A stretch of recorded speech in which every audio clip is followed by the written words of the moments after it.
I'm Charles Russo, and you're listening to Head Smack Podcast. You are listening to conversations with misfits, mavericks, and trailblazers. Hey, welcome to the Head Smack Podcast. My name is Paul Pavoni, and I am excited to have another misfit with me. I have Dr. Charles M. Russo with me. He is a veteran U.S. intelligence community practitioner, educator, and author focused on analytic tradecraft, critical thinking, and the ethics of intelligence. His work emphasizes disciplined reasoning under uncertainty, resistance, to politicization, that's quite a word, to get out, and manipulation, and enforceable standards for analytic integrity. Wow, that's amazing. So welcome, Dr. Russo. Yeah, I'm looking forward to this conversation, looking forward to diving into some of those things and talking about that. What I like to do before I get started, though, is I like to kind of hear a little bit about your backstory, just share a little bit about your origin story, what got you to the place that you're at, and you can go as far back as you want, just whatever you feel is relevant. So tell me your story, Dr. Russo. Okay, wow. I got to say my story started in 1990. And the reason I go back 35 years is the fact that I was flailing in college. And I didn't know what to do, direction of life. I ended up joining the Navy and absolutely loved it. I came in right in the middle of actually our Desert Shield, Desert Storm operation. And that was my first touch with intelligence, because I see that at that time, I didn't know anything. I don't think that public school, that even college, prepared me for what I had to learn throughout life, right? You didn't get to see life. And so finally, I ended up going to intelligence school. My very first duty station was Naval Criminal Investigative Service. No one would have known 20 years later, and the NCIS would have been really famous. It just was the beginning of having some very good mentors that would tell me how to really understand the information we're taking in and synthesizing it to make better decisions. Now I look back here from today, and what I write about, what I educate others, and even including continuing to educate myself, really is about that. I wish 35 years ago somebody would have said, pick up a critical thinking book, philosophy, pick up something from Plato, Aristotle, some way to really view the world very differently and ask better questions, because that's exactly what they were doing. I spent the next, of course, 15 years in the U.S. Navy. I did a lot of counterterrorism at the time. That's a difference than what the Cold War was. We kind of knew who our adversary was. This was a new way of having to think about who your enemy is and where the next threat is around the corner. I ended up retiring from the Navy, became a defense contractor with various Department of Defense intelligence, like Defense Intelligence Agency. After 9/11, I was recalled to active duty with the FBI. And ended up at DHS. So my life kind of snowballed into having experiences and building on the skills within the different agencies. Now, did you have family members that served? I appreciate your service. Did you have family members that served? Like, what drew you to service? My dad was a Vietnam veteran. In the Army. Oh, wow. So how did he feel? Say again? How did he feel about you not joining the Army? Well, he always said, you're not joining the Army. I had uncles that had been in the Marine Corps. He said no, and even my mom said no to the Marine Corps. A grandfather who had served in the Navy in the 1930s, Oh, wow. so prior to World War II and after World War One. So he was very proud Yeah. that I had joined the Navy. Yeah. I mean, my first ship was the USS Wisconsin, a battleship from the 1940s, Wow. which is now a museum. But that actually made them even feel safer that you're on this huge battle wagon Yeah. Yeah. during the Desert Shield Desert Storm. Now, what did you study in college then? Was it in the same area or was it something totally different? My beginnings of college, junior college in 1988 and through 90, was actually music. Wow. I grew up playing the piano, violin, cello, and the double string bass. Yeah. So very, very different approach when I said I wanted to do intelligence work. So what drew you to intelligence? What was the thing that kind of set you on that path? One evening while standing a watch with another U.S. Navy member, a senior Navy member, he was an intelligence specialist. And I mean, you have 4 hours to sit there and kill. We were talking and I became inquisitive of what is it that you do? And we got past the quick day of I can't tell you or I have to tell you. Yeah. But he did. He told me what it was that they do on a daily basis. I mean, really truthful and raw. And that is exactly what drew me to saying, I want to do that. Yeah. And so that's what I did. I went through the channels and put in the paperwork to do that. And I did. I got into intelligence school and then went on to various commands throughout my career. But that I think also set me up for where the rest of my career, I mean, that was, I would say, is the first 50% of my career started. And then now here we are today. Yeah. So when it comes to intelligence and going into that field, I'm sure there were some things that for you were quite the head smack moments or quite the change of thinking about things. So what were some of those first things when you started studying, when you started learning, when you started being trained in this area? What were some of the things that surprised you maybe about yourself or about some of the things that you were studying? It was at the very beginning of my Ph.D. program. And that was one of the very first in my face was a class about theoretical framework. We call it philosophy. And it was about the problem, formulating your problem for research that I had to keep struggling with. What do I know? What do I not know? It was as easy as saying, this is a problem I see and I need to research it because you're not asking the right questions. You're making assumptions. My bias and I mean, everything that is wrong with critical thinking. Yeah. I wasn't thinking critically. I already had a master's and I thought, and I'm one of those that I thought my ego was I have an advanced degree. I know everything. Right. This was probably one of the class that I was taking really was an epiphany moment. I remember sitting there reading and going, wow, I don't know what I don't know. Yeah. Yeah. And what was one of those first things that you learned that started changing the way you thought about critical thinking and started changing the way you thought about analytics? In reading other people's work, because, well, within the academic aspect, having to read other fellow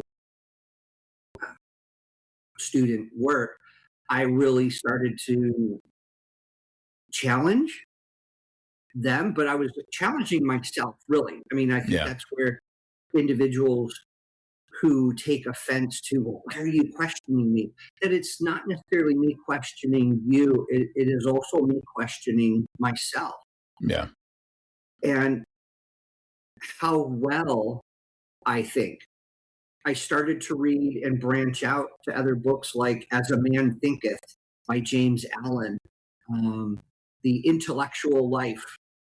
Gosh, those were written in the early 1900s, all before really the mid 1900s. And a lot of it was about thinking and confidence and courage, the courage to question. That is where I think the analytics really changed as well as an intelligence individual, saying, what are the outliers? Why am I thinking this way? Why is somebody else? Because we have to critique each other's work. Yeah. Yeah. So when we use, and I want to make sure we're starting with the right understanding of terminology and things. When you talk about the term critical thinking, for somebody that might not understand what that means, maybe they've heard it before, maybe they have somewhat an idea of what that means. What does critical thinking mean? It is thinking about your thinking while thinking. Wow. Okay. So how do I do that?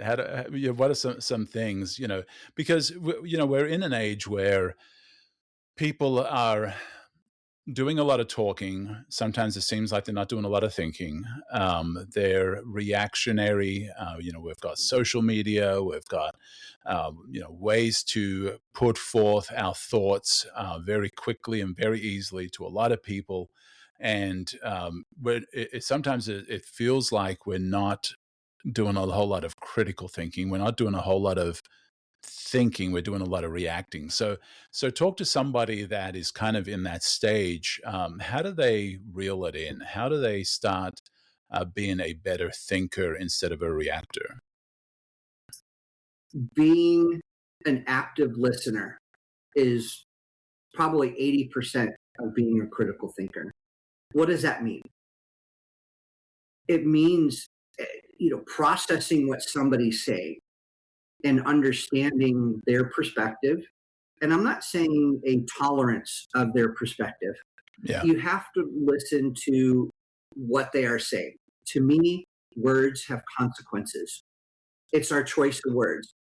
It's our picking apart, what does that word mean? What did that sentence mean? What did that statement or claim mean?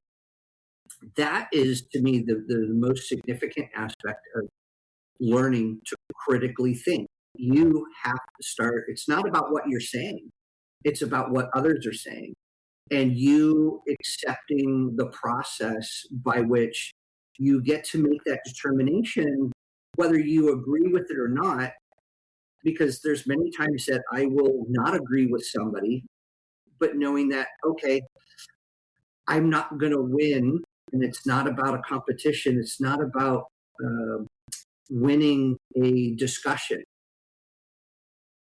It is understanding what the choice of their words, and you going, is this person open to a dialogue?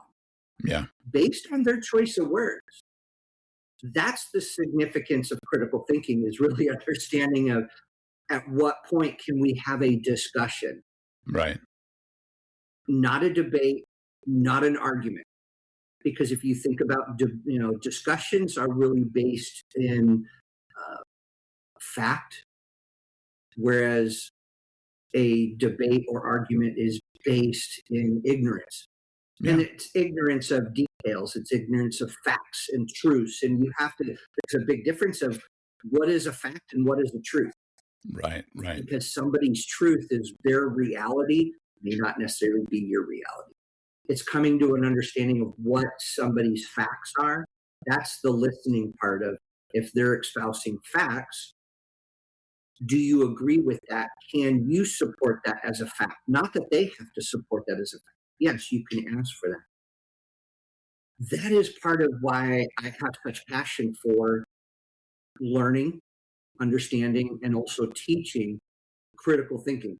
There's mathematical formulas And I'm not a mathematician. But I think having somebody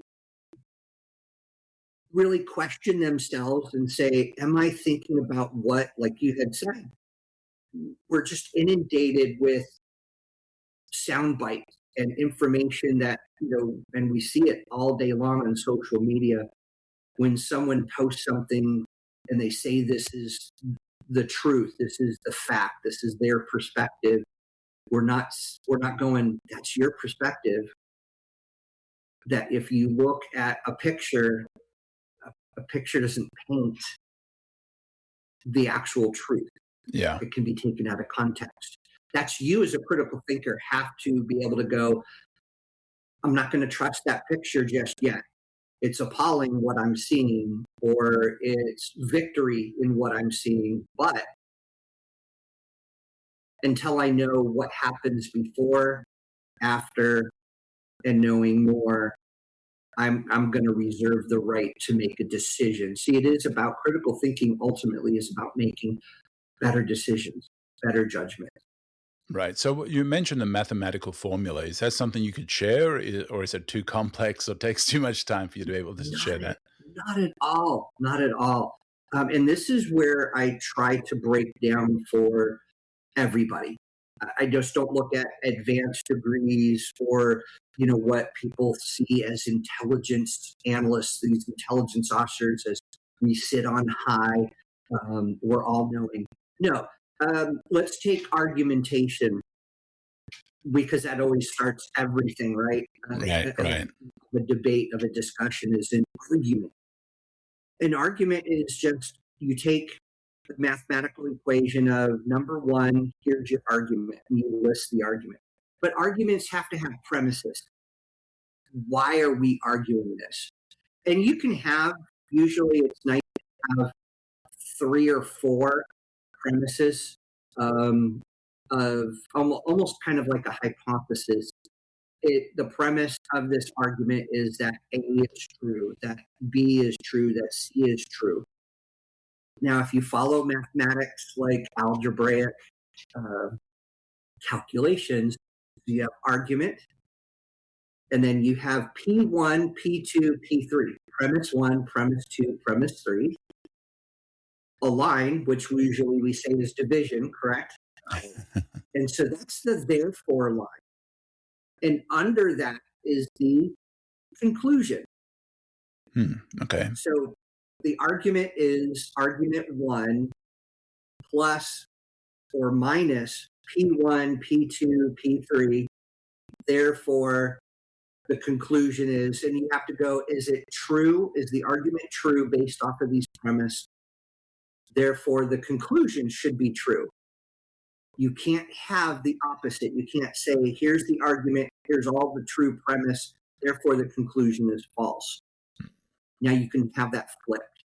Yeah. You can say, here's the argument, premise 1, premise 2, premise 3 is false. Therefore, the conclusion could be false. So you see the probability, the possibility. That's why I say it's kind of the mathematical equation. Yeah.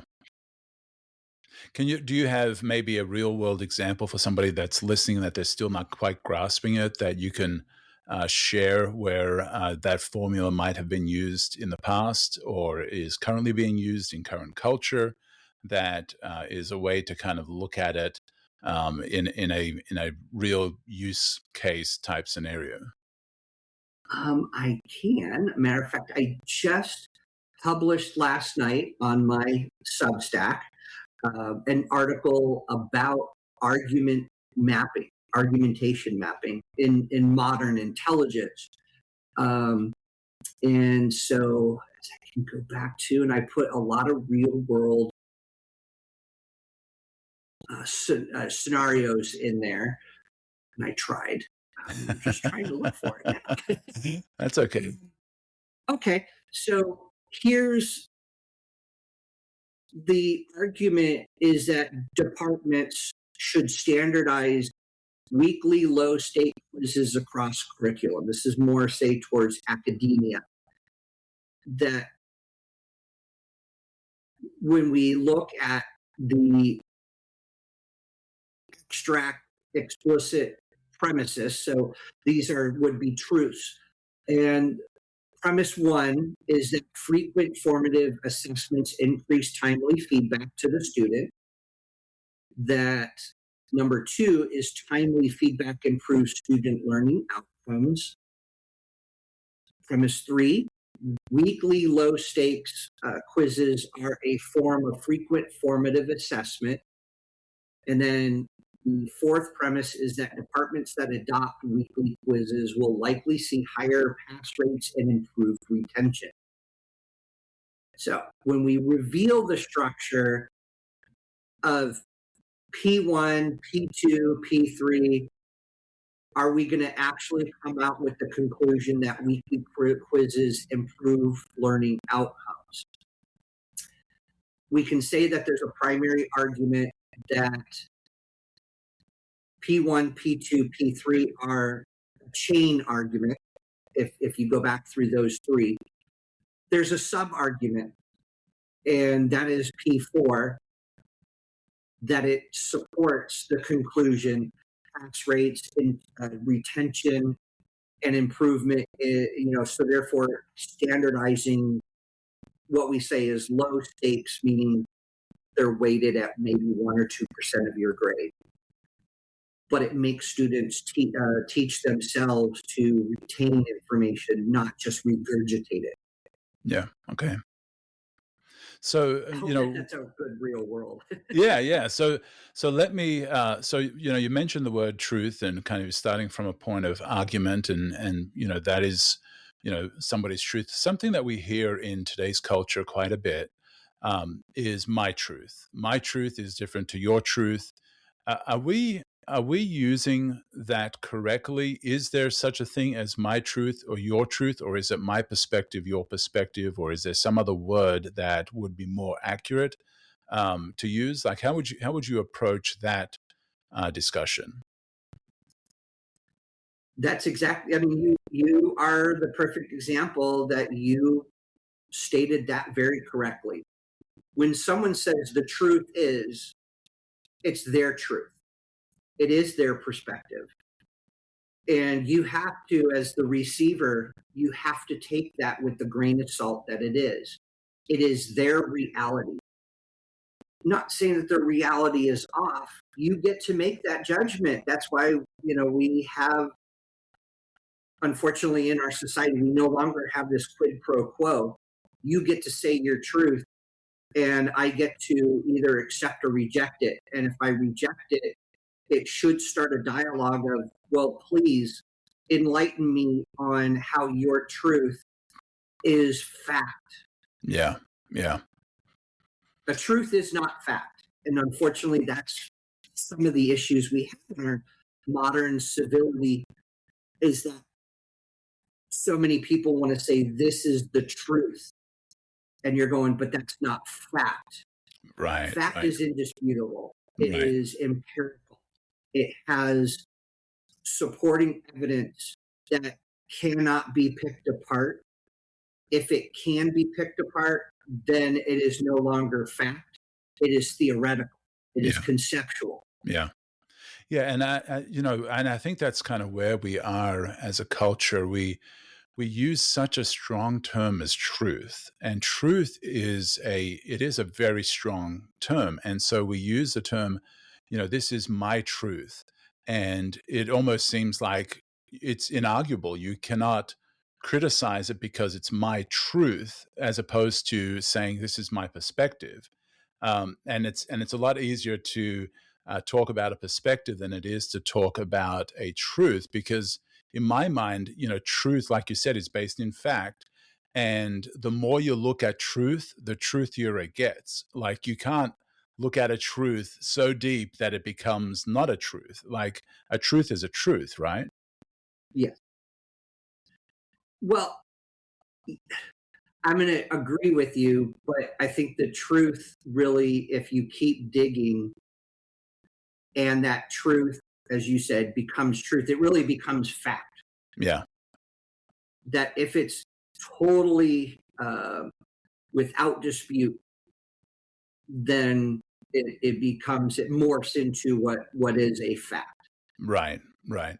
And perspective, of course, is something that is changeable. I mean, I've throughout my life, I've changed my perspective on things as I've matured, as I've gotten more facts, as I've gotten more experience, as I've gotten more insights, as I've lived, as I've challenged those perspectives. I've changed. So perspectives can change, but truth cannot change. Right? Am I totally wrong in that, or am I right in that? Your truth can change. Again, that to me is just like a opinion or a belief. Those are emotional based, whereas when we start talking facts, it's empirical. It's undisputable Yeah. because you have done so much, or there has been so much done in supporting and having the evidence to support that it cannot be explained any other way. Therefore, the perspective is not looked at any other way. Yeah. And so, one of the other things that, we're talking critical thinking and how to be analytic about our thinking. I think it was Ricky Gervais that was talking about comedy, and he was talking about that so many people are offended by things, and they like to call those things that they're offended by as offensive. And he said it might not necessarily be an offensive statement; it just offends you.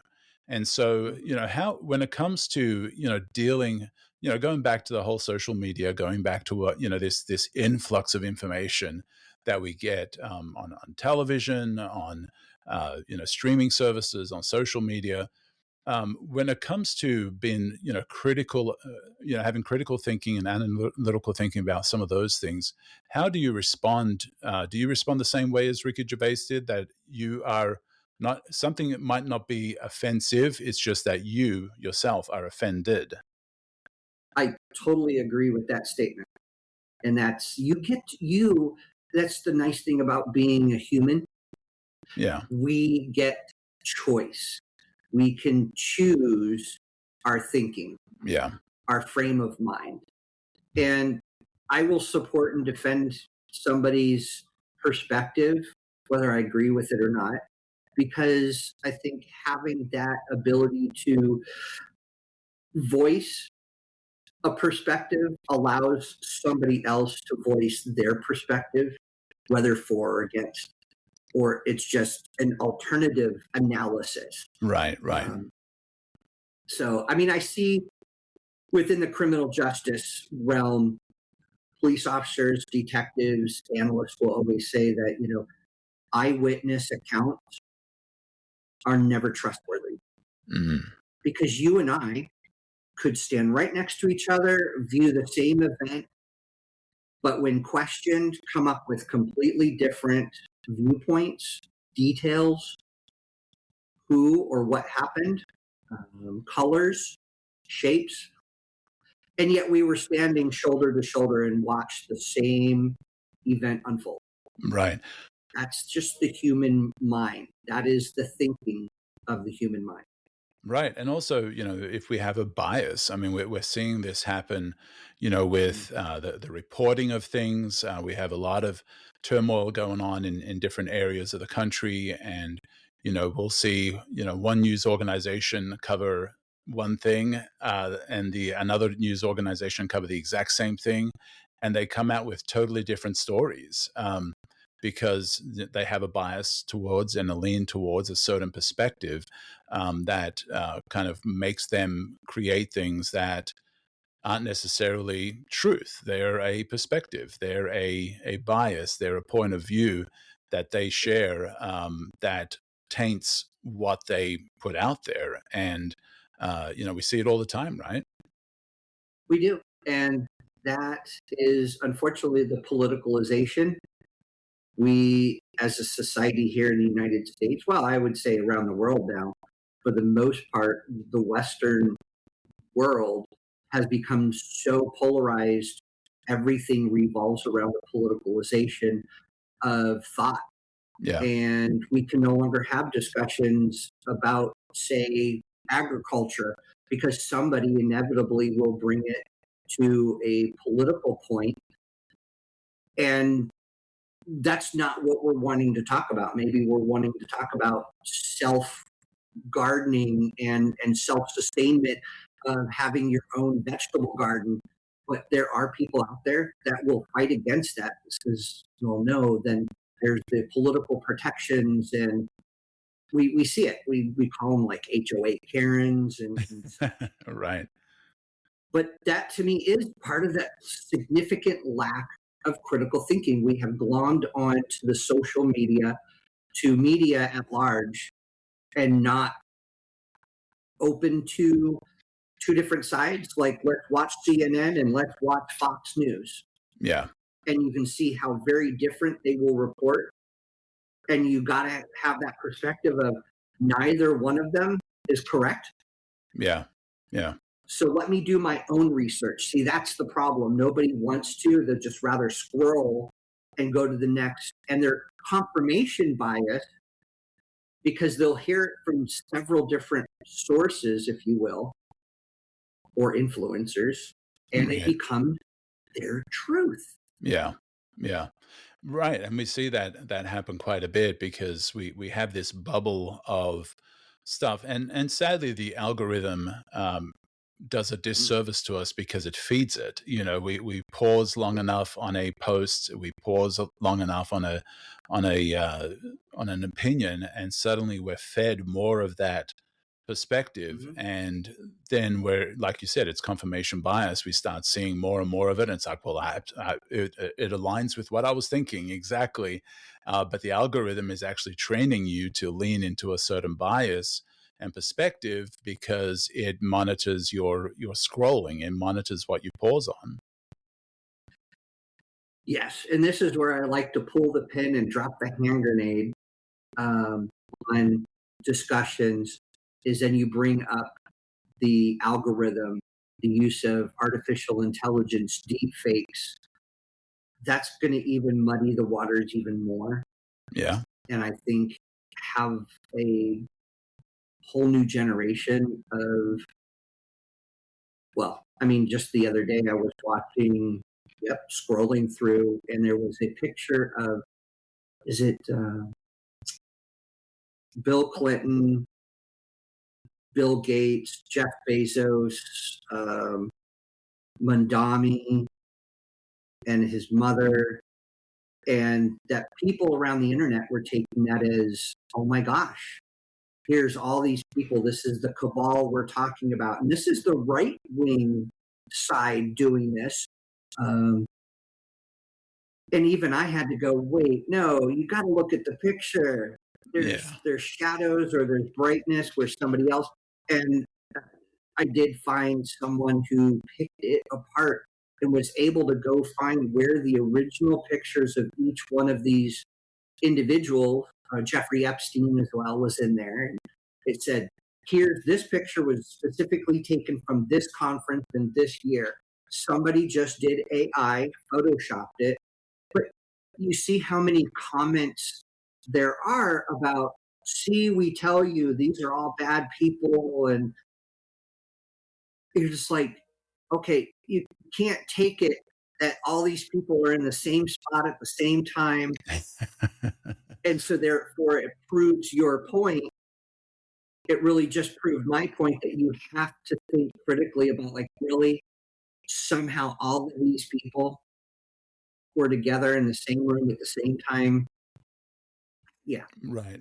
And I think we are in a dangerous place, and it's only going to get worse because we can no longer trust our eyes. We can no longer trust what we're hearing, because now you can create somebody's voice very easily and mimic their voice. You can quickly create a video and a photograph of a certain situation that we now have tools available to us that we can create a reality that never happened, never existed. And we're going to have to learn critical thinking. That's why this discussion, I think, is so important, because we're going to have to learn those critical thinking skills. We're going to have to learn how to be more analytical with what we're absorbing and what we're letting set in our hearts and minds as truth, because we can be deceived so easily these days, and AI is not helping and the algorithm's not helping. Exactly. And that's where my passion has taken me now. As an academic, I am trying to get in more of the universities. I teach for several universities, and at the graduate and the doctoral level.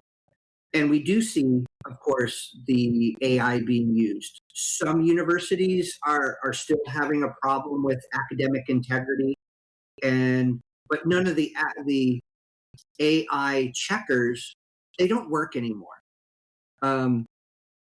Because whether we use Gemini or Claude or ChatGPT or Copilot, there's tons of them out there. Hallucinations by AI Right. is significantly down, almost completely wiped off. It doesn't make up anything anymore. Maybe 1 or 2%. But then you look at the sycophancy that it still has, and that's its core brain of its API that was created. It still is a generalist. It cannot do analysis. That's the critical thinking. You still have to, as the human, ask it for all this information. There's great prompts you can do. You can learn AI. You can become a consultant in AI. But ultimately, it still just aggregates information. This is where I try to tell students, practitioners, analysts, leadership, use AI. But you still have to question the so what for. Give it the conclusion. You can't ask AI to give it a conclusion. All it'll do is it'll wrap up the main points. Yeah. Okay. But you have to say whether or not that this is potential, possible, probable. Give it that almost that quantitative statistics. The AI in academia needs to be embraced, but that means curriculum has to be changed. And using that, we have to go from how does this work to I have to show how this works in analysis and critical thinking, because that's the only way we're going to get people to come back to thinking rather than just typing in the direction prompted to AI saying, write this essay on this topic. Yeah. And it'll do a great job. It's a great research assistant. But as academics, as curriculum developers, and this again is where I've had in the last year the, head smack. Like, why are we not thinking when universities say, if you use AI, you're an academic violation?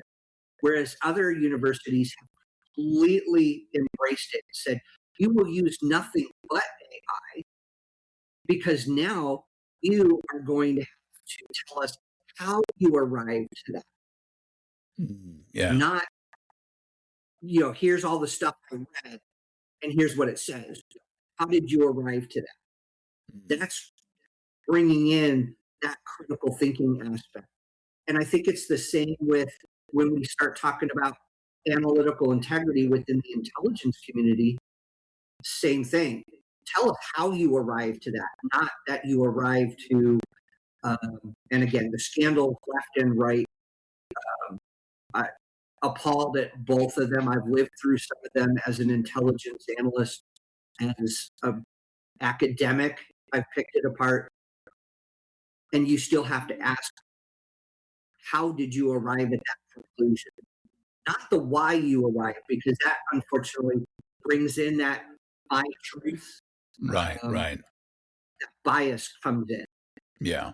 So in trying to help people think more critically or be a better thinker when it comes to being a decision maker, What are some tools that somebody can take away from this conversation that could help them in being a better decision maker or a better thinker?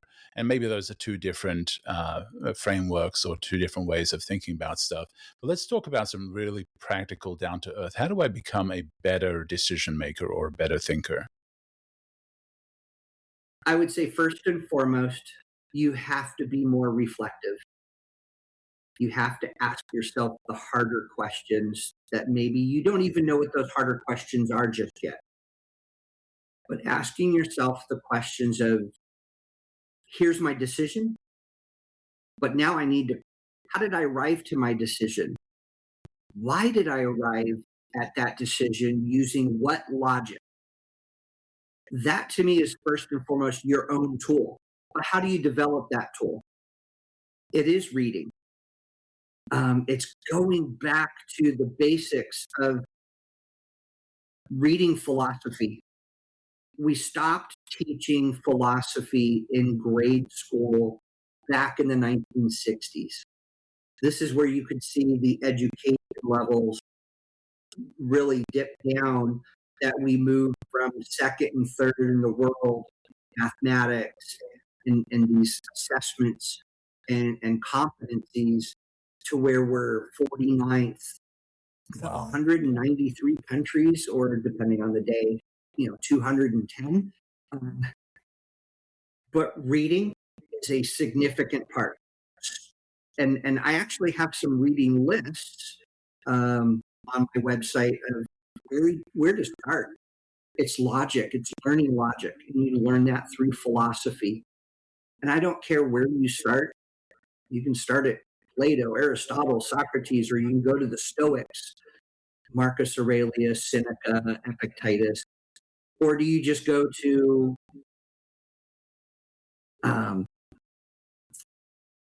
Russell Bertrand, or do we go to Nietzsche? So it doesn't matter, because philosophers try to explain the world by giving their thought, which are really supposed to be thought provoking. Yeah, And yeah. that's what gets those critical thinking, to me, critical thinking juices that fuel.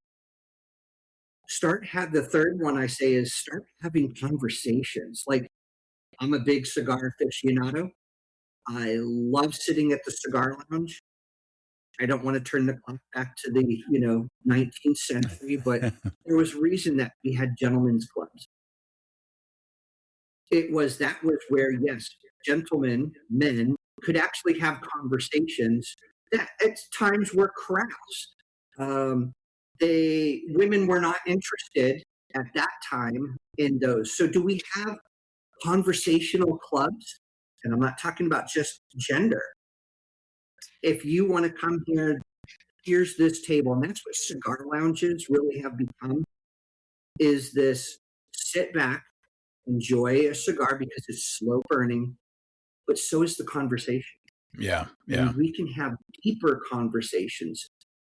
But that's a problem here, I think, in our society in the 21st century, is because of social media, because of the lack of critical thinking, education. We no longer have the ability to do conversations. Yeah. Wow.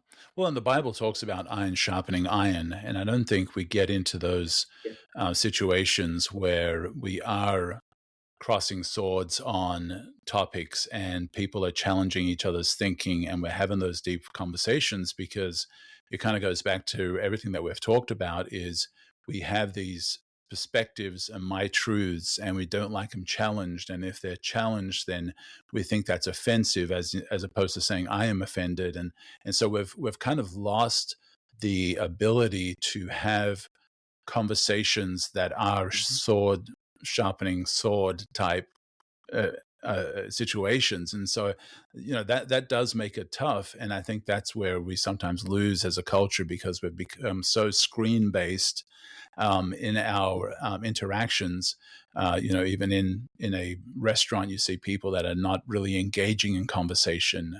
We don't have times where people just get together and say, here's my thought, and being able to share that honestly, and then be able to receive any kind of pushback from others without saying, well, I'm offended, or that's terrible, or how dare you say that, where I'm unfriending you, you're canceled, I have no more interest in that relationship. Yes, and I did that about a month ago. A colleague of all things had posted within a social media platform, and very, very, to me, just without thought. It was, it was political. So it was, Donald Trump bad. And it was like, okay, well, what about it? It wasn't just about him, it was about a policy. And I went through and provided what I thought, not in defense of the man, but in defense of the policy that they were attacking. But they attacked the man and not necessarily the policy, but they had listed the policy and equated one with the other. And so I said, wait now, here's background on this policy. Here's where you can say previous administrations going literally back to the 1980s. So I went back like, 6 presidencies. And I became the villain. Yeah. That I was called a charlatan.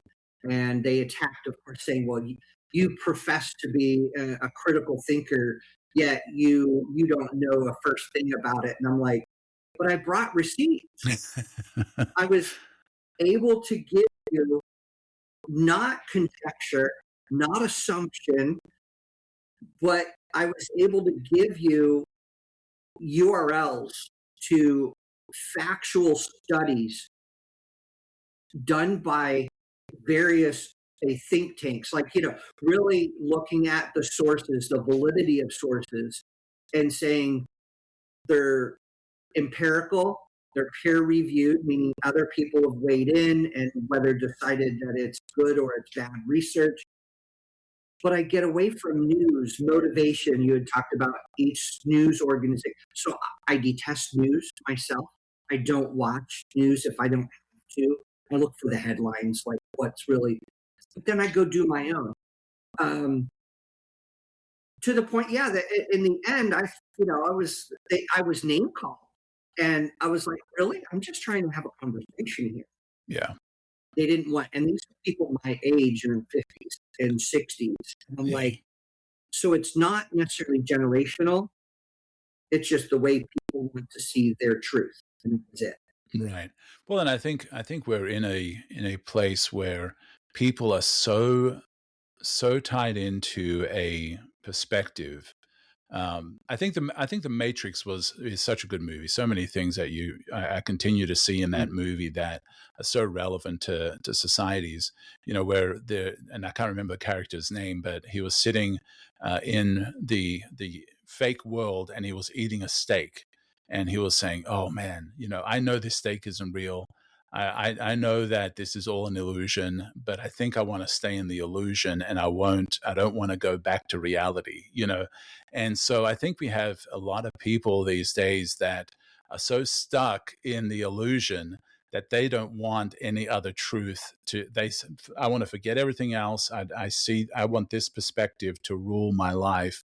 And intelligent people and smart people that even when confronted with facts, because their bias is so strong, because their preference is so strong, that they will totally manipulate a fact to be an untruth simply because of their bias. And and we've unfortunately become a society that if you say the lie long enough and often enough, it almost wipes out any truth behind it. That lie becomes the truth because so many people believe it and they don't even want to refute it anymore. And I see that all the time in academia, unfortunately, with students that, especially in informal discussions, they get to make their own statements and claims in informal discussions because research is not necessary in these discussions, according to the universities. It's just like we're not teaching the critical thinking aspect of go ahead and make your claim, but you better support it with evidence that states that it's true or not true, Right. depending on your perspective that you're presenting. And social media doesn't help. I think our public education system doesn't help either, because again, we're not really teaching any kind of critical thinking. It's memorization and regurgitation. That's where I will say it becomes an indoctrination. And I'm not talking about indoctrination in the adversary way of, political. I'm just talking about that we're not teaching critical thinking. Yeah. I myself have been a English literature teacher, a research methods teacher, a cybersecurity teacher at a high school. So from 9th to 12th grade. And appalled is the best word. Wow. Taken aback, like where do you begin with these generations? Because they all say, well, I have AI. But that's what, it said, I can show you 15 Instagram posts that say that this is true. You're like, Yeah. oh my God. Yeah. Well, and I think also that, the Bible talks about, people not wanting to believe the truth. I'd rather believe a lie. And I think because when there's a truth out there that conflicts with your desires, you'll almost rather believe a lie, because if you believe the truth, you're going to have to change behavior. You're going to have to change thinking. You're going to have to change your opinion. And so you'd rather believe a lie, and that lie becomes then a truth or a perspective, a filter that you look at life through, right? Yes. And that's where I think critical thinking is the most significant aspect of the sustainment of our society. Yeah. Is that if you can automatically refute what somebody else has said is a truth based on really a lie, you have that skill to, even if it's just go, that's where I'll put conspiracy theories. Is there theories? You can get rid of the word conspiracy and just say, I have a theory. You're not saying it's a statement of fact. It's not a truth. But you're going, I should be able to spot when somebody else is coming out with a lie. Yeah. Yeah. Well, and the theory really is, once again, here's a perspective that I am putting forth on this situation that is different to maybe the perspective that everybody else has on the situation. And, hopefully as that perspective is challenged, hopefully as more information comes forth, either that perspective will either be untrue or it'll be true. And so, I think conspiracy theories is a good way to make to negate it or make it seem like it's not that important, or it's silly, or it's tinfoil hat type of a thing. But it's also a healthy human thing to say, here's a challenging perspective that is not based on truth, but it is based on the possible truthiness of what I'm considering. Yeah. So when we say theories, or and I love the way that you just said about conspiracy theories. It's a way to degrade it and demean it. But the theory is still, it's either proven or unproven. It's going to remain a theory until it's proven to be true. True. Now, true and truth are not necessarily even the same either. I could say that in critical thinking, when we say something is true, meaning laterally it is consistent. Now, a truth doesn't have to be. Okay. Depending on what information you or I get to admit to or omit, is that truth, right? That's that confirmation bias, assumptions, preconceived notions. And these are the terms that I think that when we ask people, give me that term's definition, people no longer know that, but they'll throw it out. Yeah. And if they can't define what certain terms, or if they can't even pick up on what terms are, that shows you that our lack of critical thinking is proven, Yeah. for a lack of a better term. Yeah. So when it comes to, we've talked a lot about critical thinking, and I want to talk about decision making as well, of how to become a better decision maker when it comes to how you think and how you process and how you absorb information. What are some tools, or what are some ways to begin being even a better decision maker? Because we're having to do that all the time. We're having to decide on what perspective or truth, in quotation marks, we believe, how we move forward in life, how we approach situations. We've got to be able to make better decisions. And so what are some ways that somebody can become a better decision maker? It's practice. It's developing and sharpening a skill. Critical thinking is not a trait. It's not a habit. It is a skill that you have to, as you said, iron sharpening iron. And that's really what it's meant to do. That if you're not, the plasticity, right? If I'm not trying to understand how I am coming to this decision, especially if you use the terms like, well, I didn't come to the decision lightly. Well, then you tell me, how did you arrive to that decision? If you cannot pick apart the how did I come to this decision, whether it is stacking or layering, I liken it to, in English, if you remember, where we did these sentence diagrams. This is why we have sentence diagrams. My high school students that I had taught, I had to bring it back in with English literature, especially older English, when we start talking about free Jane Austen, like Canterbury Tales, where you can read a line and not understand it. I said, that's critical thinking. So start picking apart that sentence, even if you have to update language. If you're not getting into that skill set of understanding, this is why vocabulary is very important. Reading for comprehension. These are tools. I mean, they're simple tools. I don't have a magic bullet to say, here's a computer program that you can use.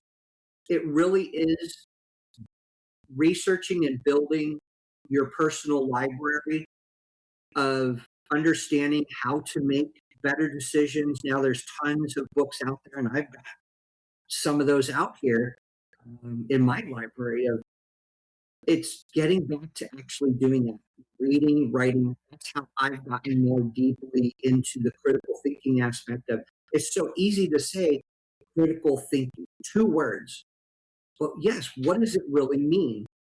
And we go back to the beginning where I said it's thinking about your thinking while thinking. Now, if you pull that apart and say, how did I arrive? Why did I arrive? What information did I use to make that? What information am I missing? So you can start getting deep. The deeper you go, who, what's, where, when, and why, and questioning your own, did I have a question based off of this information? That's going to change my outcome. Am I going to improve this? What do I need? That's the tool, is the human brain. And you going, what do I need now to research to ensure that I'm going to sharpen and hone this skill, deeper, sharper decisions?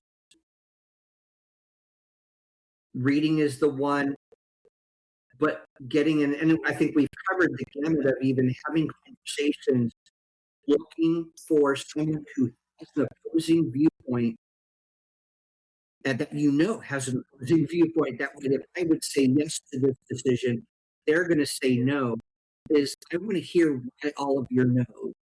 Yeah. Yeah. That's so good.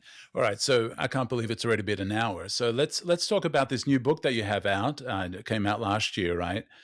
Tell me about the book. Well, actually, it's two, but my first one was Precision and Perspective, and it is for critical thinking for analytical minds. Now, I don't want that to sound that it is only for people who want to be analysts. No, you need to have the basics, the foundations of, and it's an easy read. I didn't make it so complex. There are critical thinking books out there. I wanted to hit the basics, the foundations, to get individuals geared up and motivated to understand their own thinking. And that may even be understanding their own fallacies. Some fallacies are things that are false that we start our arguments with, our debates with. Argumentation, how we read, how we write, the perspective that we take. And I do kind of liken it to an art rather than a science, because as I kind of said before, it is a skill that you have to develop, and each one of us express things very differently, especially in the way that we think. But I believe that my book really does at least give that foundation of where to start. I have a lot of recommendations in the chapters of where to go next, how to go to the next step. And really, in the end, how it's going to help you and your life. I mean, in your personal life, it doesn't have to be professional. I mean, it's good. It bleeds all over, actually, too. Professional, personal, that we as husband, wives, as, individuals, as fathers or mothers and children and siblings, we don't listen to each other. And I think that is, again, that's about 80% of critical thinking is listening. And if we do listen to one another, we no longer become heated, and we no longer have that emotional basis of, well, I'm going to tell you my opinion. You want to hear thought. Yeah. And that's usually in a calm setting. And that's where I really kind of come from in that book. That's awesome. So how do people get a hold of the book? What's the best way to get a hold of you? Best way to the book is on Amazon. It is on the Amazon stores. You can look really quick on Precision in Perspective. You can look at critical thinking, analytics. You'll see that with Charles Russo. Awesome. And how do people get a hold of you? How do they kind of enter your world and learn more about you as well?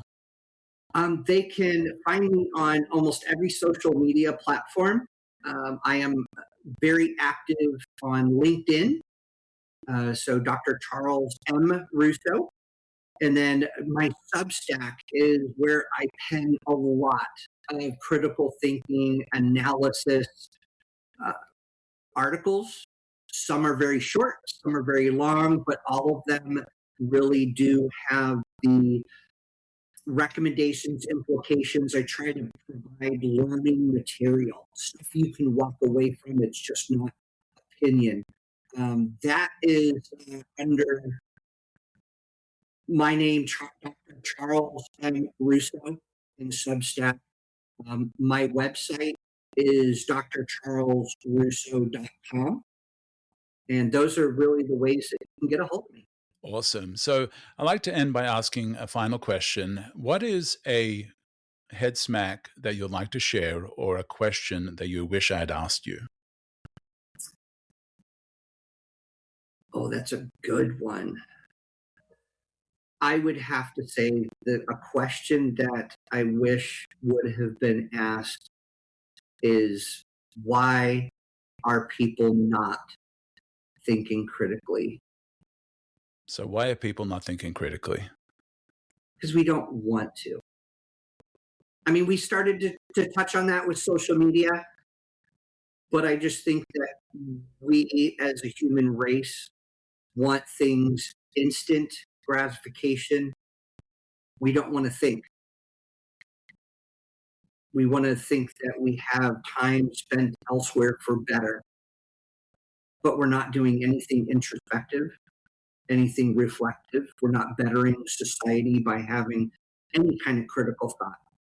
It's keyboard warriors, influencers, and that's where I think that people, why is it that people are not thinking critically? Wow. Well, and I think it's, people have chosen their rut and they don't want to leave it. It's a lot easier to stay in the rut than it is to step outside of it and choose another path. And I think for a lot of people, they're happy in the rut of thinking, of perspective, and they don't want to change it. They're fine staying in that place. Yeah. Well, man, this has been amazing. This has been a great conversation, a lot of stuff to take from it, a lot of great stuff about critical thinking. Hopefully this has inspired those that are listening, and hopefully has provided some head smacks that can really help you in maybe looking at the way you're thinking, your perspective, and challenging you to maybe think a little different or think differently and change some of that in your life. So thank you very much, Dr. Charles. And this has been wonderful. And I'll be posting some of those links in the show notes as well. But you have an amazing day, and thank you so much. Thank you. Stay inquisitive, stay sharp. You are listening to Conversations with Misfits, Mavericks, and Trailblazers.